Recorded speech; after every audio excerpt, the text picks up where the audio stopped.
సంతూర్ చిన్న కోడలు. పెదనాన్న మాట కాదంటావు? తీసుకో.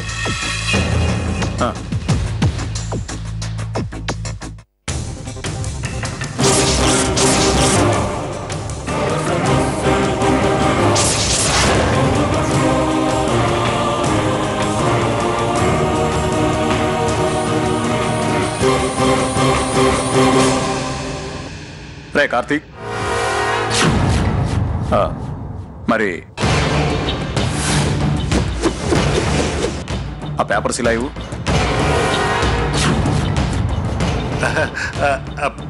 పెద్దనాన్న గారు ఇమ్మన్నారు కదరా, ఇయ్యి. ఎవరా?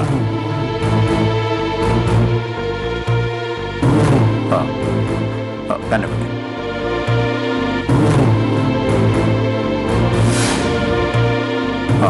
అమ్మా రూపా, రాధిక,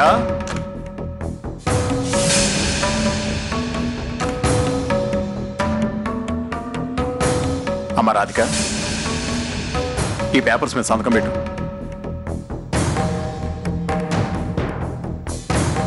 తీసుకోమ్మా.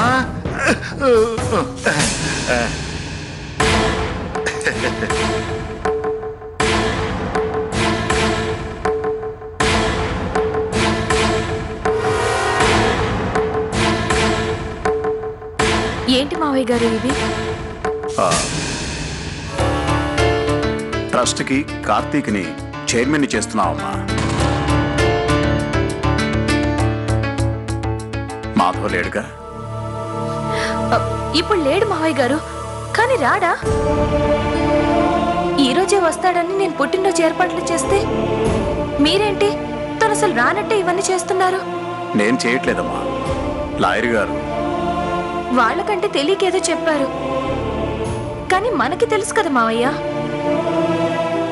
మాధవ్ లేకుండా ఇవన్నీ చేసేస్తే రేపు వచ్చాక తెలిసి బాధపడ్డా?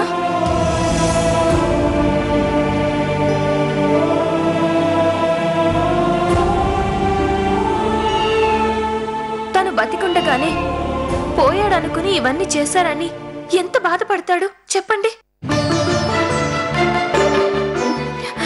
ఇవేమీ వద్దు మావయ్య, ఇలాంటివేమీ వద్దు.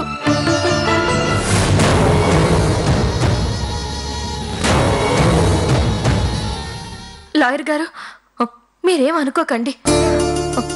ఆయనకి పెద్ద ప్రమాదం జరిగిన మాట నిజమే, కానీ ప్రాణానికి ఏం ప్రమాదం జరిగి ఉండదు.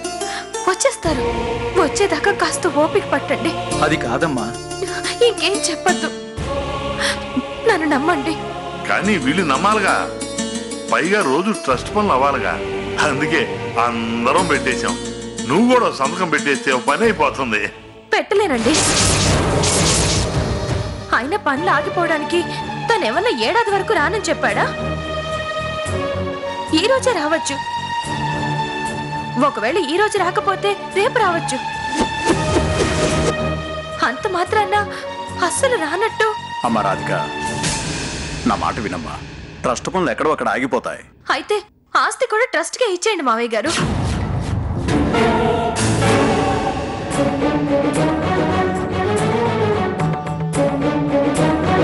మాధవ్ లేకపోతే కార్తీకే వారసుడుగా.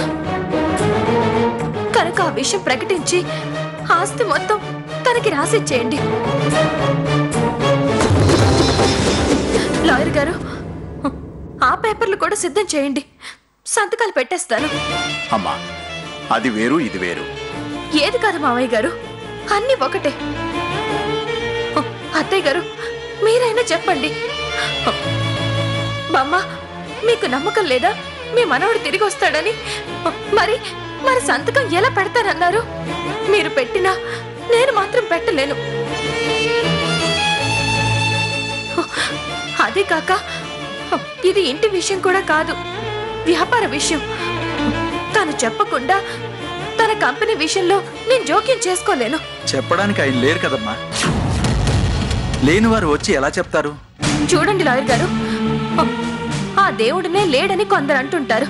అంత మాత్రాన దేవుడు లేనట్టేనా? చెప్పండి.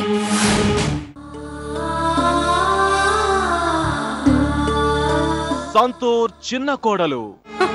ఆ ప్రేమ కోసం 1000 కోట్లు పోయినా పర్వాలేదు కానీ నేను మాత్రం సంతకం పెట్టను.